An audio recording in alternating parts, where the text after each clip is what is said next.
A partir de hoje, meus irmãos, essa igreja se dispõe, nas suas pregações, a estar falando e a citar da festividade do dia 25 de dezembro, do Natal, que para muitas igrejas e para muitos cristãos é uma festividade cristã.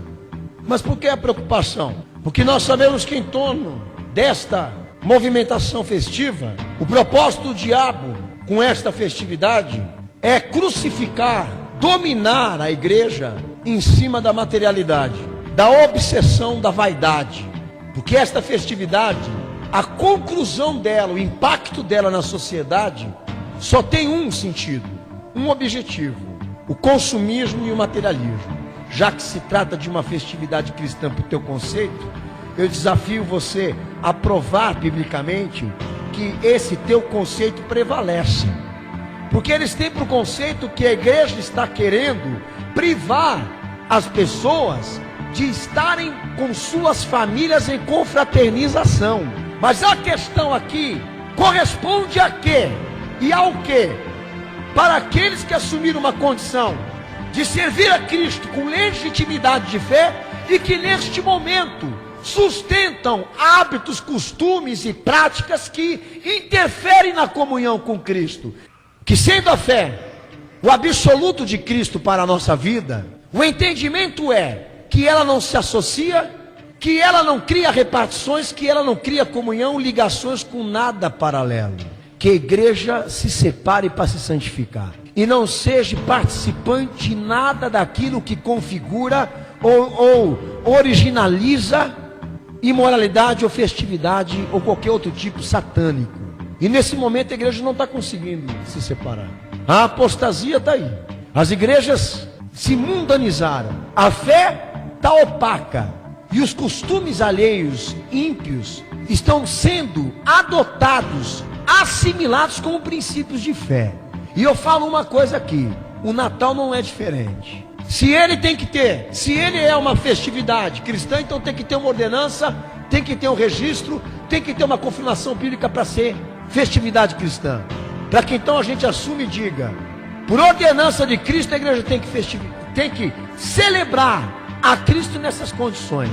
Mas biblicamente, o Natal não representa nenhuma festividade cristã, mas uma contradição, como todas as outras coisas neste mundo que a igreja passou a assimilar, seja sexualmente, moralmente, espiritualmente, que passou a entender, a compreender como sendo uma coisa comum e natural, mas que não é. Tudo aquilo que é pecado e que não procede da fé, a Bíblia, a palavra orienta que a minha e a tua conduta é se separar. Você é cristão? Então se legitima.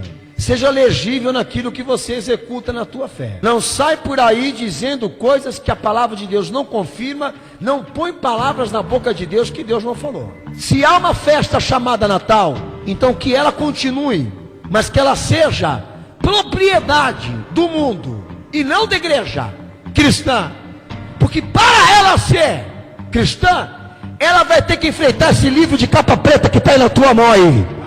E que eu peço aos irmãos aqui desta igreja que ninguém aqui se posicione com separação e santificação destas coisas com sentimento de pesar, com sentimento de quem está sendo violado, privado da felicidade. Você faça se a tua intenção for servir a Cristo e for viver esta fé. E amanhã, esses ordinários aí, que usam do Natal para vender CD, Bíblia, para mercantilizar a fé, eles vão estar dizendo que eu estou mentindo, que o que eu estou falando aqui não é verdade. Então você desafia eles a provarem na Bíblia Sagrada que esta festividade está como ordenança. Hebreus 7, versículo 3. Qual a identidade de Jesus? É de gênero humano, espécie humana, propriedade humana? Não. Segundo a palavra de Deus, Ele é Deus encarnado. O trate como Deus e não como homem. Se Ele tem uma obra humana, se Ele esteve entre os homens, Ele veio para um propósito e para um desenvolvimento de ministério com Deus. Mas não trate a pessoa, o caráter de Cristo como sendo humano, porque Ele é primeiramente Deus. Sem pai, sem mãe, sem genealogia, não tendo princípio de dias e nem fim de dia, mas sendo feito semelhante ao Filho de Deus, permanece sacerdote para todo sempre. Dia de nascimento para quem sempre existiu desde a fundação do mundo, e dia de morte para aquele que ressurgiu dos mortos. Que história que é essa? Eu estou aqui para celebrar o nascimento de Jesus. Mas espera aí, que dia que ele nasceu? Porque pressuposto para nós aqui não significa nada. Tem que ter comprovação, tem que ter ordenança, tem que ter citação. Não tem citação por quê? Porque Deus não faz referência com data de nascimento e nem data de morte para quem sempre existiu. A mesma coisa que dar a mãe e o pai a ele. Você deu mãe para ele? Você deu pai para ele? Você deu genealogia para ele? Você errou, filho. Porque ele não tem mãe, nem pai, nem família. Não torne humano o que é sagrado, o que é santo e o que é divino. Jesus está aqui nessa igreja hoje, presente aqui em um corpo divino, revelado, ressurreto. E quando se fez homem, veio para sofrer pela nossa salvação. Esse é o Cristo que professamos e cremos. E ler 3 coisas importantes aqui.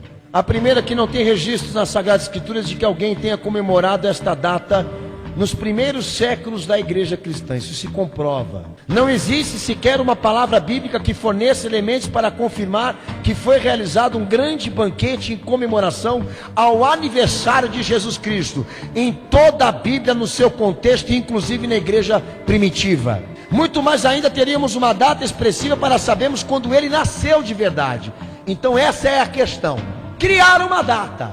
Segunda coisa, pela expressão de Jesus através das palavras sagradas da Bíblia, seja por palavras, parábolas ou passagens da sua vida, não existe uma ordenança que institua esta comemoração como parte da prática da fé cristã ou de culto de adoração a Deus. A não ser que alguém pegou a Bíblia da Igreja Católica, foi nos livros apócrifos, foi lá naquela bandidagem de texto literário para argumentar essa porcaria. Porque a Igreja Católica Apostólica Romana, ela tem todos os interesses para manter o Natal, porque ela é a criadora da mentira. Terceira coisa, a origem do dia 25 de dezembro não tem por origem cristã, mas romana. Nenhuma ligação entre o cristianismo e sim ao catolicismo, a sua história. E não sou o pastor só que estou afirmando, mas a Enciclopédia Britânica da edição de 1946 e de 1944 também confirma isso. Então a questão aqui é a seguinte: se houver um levante de entendimento que o que nós estamos falando aqui é um absurdo, a igreja tem que desafiar. A igreja tem que desafiar. Você vai ter que olhar para a cara do indivíduo e dizer a ele: se o teu conceito é diferente desse, então prova na Bíblia Sagrada, prova na palavra de Deus, que essa festividade, ela tem uma citação específica e uma ordenança específica. Eles não vão poder confirmar.